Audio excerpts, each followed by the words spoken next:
This is ENT, the Ed News ticker for Friday, April 20th, 2012, and my name is Kirsten Winkler. And I'm Christopher Dawson. This week, we have the quest for better batteries and solar power. Panasonic is reporting that it will be using solar power batteries to broadcast a full solar eclipse on May 20th from the summit of Mount Fuji. It's well worth checking out the webcast with your students, of course, but more importantly, it shows some signs of innovation in the battery and alternative power space. That's over on The Verge this week. Interesting. And TechCrunch has a story that Treehouse raises $4.75 million.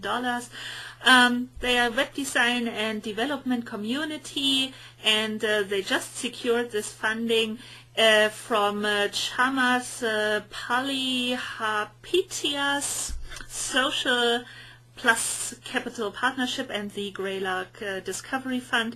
And the platform uses, example videos, online quizzes, and badges to teach people how to develop websites, web apps, iPhone apps, and launch startups. So one more startup in this hot how-to market segment. Absolutely. I think we need a bit.ly for names, though. It'll be a lot easier. So South Korea is actually putting the brakes on digital textbooks. The South Korean government, according to good.is, has backed off a plan to switch first and second grade classrooms to electronic readers. Older students will make the switch, but they'll still have access to regular books as well. Whereas there aren't any studies about the impact of so much screen time on brain development, there are studies that show that college students who are forced to go without media for 24 hours can experience some symptoms similar to drug withdrawal. I don't think that just applies to college students, and probably applies to me, too.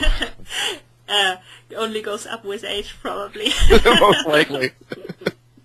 All right, let's have a look in K-12 and higher ed, and there we have a story that Missouri closes 6 charter schools. The Missouri Board of Education has decided to close 6 charter school campuses run by the Virginia-based Imagine Schools, Inc., so the biggest in this sector of charter schools, saying that it would be a disservice to children to keep them open because of academic and fiscal issues. The decision to close the schools at the end of the school year will mean that about 4,000 students will have to find a new school for next fall, and a transition office is being set up to help families find new school placements, comes from the Washington Post. Not easy, the situation. No, but they do have a degree of accountability here, which is not necessarily a bad thing. So there's a new reading test for elementary school teachers being reported over on EdWeek. Wisconsin became the latest state to adopt a rigorous standalone test of elementary teachers' knowledge of the science of reading. Though such efforts to improve the quality of reading instruction generally have been pushed by a fairly small network of constituents, those proponents saying that updating licensing exams is one of the few ways states can ensure that reading instruction skills are taught in teacher training, and definitely a dearth of reading instruction in most teacher prep programs, so about time. So then looking at 2 demographics, Black and Hispanic kids in New York City schools, and the New York City public school system is a rotting apple that is failing Latino and Black students, says a new report by the Massachusetts-based Schott Foundation for Public Education. These strong words come as Mayor Michael Bloomberg has tried to make education a priority, obviously, and New York University education professor Pedro Nogueira wrote the studies forward and said the disparities are tantamount to apartheid-like separations. Wow.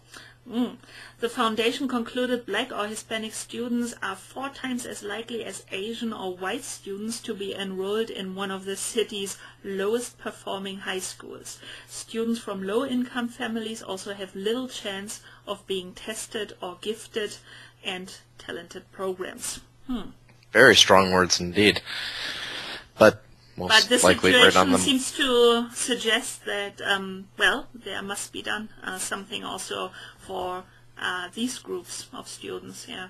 Absolutely. So in happier news, high school students in Bishop, California launched a rubber chicken into space. And this rubber chicken is actually NASA's mascot for their Solar Dynamics Observatory. It went into space aboard a helium balloon last month, along with a lunchbox full of instrumentation, insects, and sunflower seeds, with help from a local 5th grade class to study the effects of the recent solar storm. The chicken reached a final elevation of 119,000 feet and cleared 99% of the atmosphere. Later this year, the same group is planning to send microbes in a similar vehicle to see if they can live at the edge of space, according to The Verge. So, great wow, story. 119,000 feet. Not bad for some high school kids and some 5th graders. Absolutely. So really some science enthusiasts. That's a great story. Great to hear. So not so great, of course, but well, at least a student paralyzed by bully got a 4.2 million settlement. So 6 years after receiving a punch from a bully that left Sawyer Rosenstein paralyzed, the New Jersey school board in the district where he was a student has agreed to a $4.2 million settlement. Rosenstein was paralyzed from the waist down due to a clot that had formed after the blow in a major artery above his abdomen, and well, when the clot moved down his spine, it burst, leaving him paralyzed. So, yeah, bully. We had the story, or we had a couple of stories, and I mean, particularly sad as he basically informed the school when the bullying started, when it got worse, when it escalated, and apparently the school didn't react in an appropriate way, so it had to come to this tragic end. Yeah. Well, you know, it's all too common, and it's actually about time that some of these anti-bullying laws and rules in place got some teeth. And it doesn't bring back his legs, but certainly $4.2 million might give some pause to other school districts. So in research news, PISA and the environment, according to the latest issue of PISA in Focus, students who have high levels of environmental literacy are still in the minority, but all students get most of the information about environmental issues at school. Results from the PISA 2006 survey, which focused on science, indicate that an average of 19% of 15-year-olds across OECD countries perform the highest level of proficiency in environmental science. This means that they can consistently identify, explain, and apply scientific knowledge related to a variety of environmental topics. At the other end of the spectrum, an average of 16% of students perform below the baseline level of proficiency, meaning they cannot answer questions containing scientific information related to basic environmental phenomena or issues. In 4 OECD countries, 20% or more of students could score below this baseline level. That's in OECD Education Today. Actually, an interesting anecdote. Last night, sitting in on a historic commission meeting in my little town, looking at a resident wants to install solar panels, and remarkably, the level of misunderstanding and poor information that adults, including some really highly educated individuals, had. This really doesn't apply just to students. It is an ongoing and pervasive phenomenon. Still today. Oh yeah. Okay, last story comes from the BBC, and well, tagline is drink water and you'll perform better.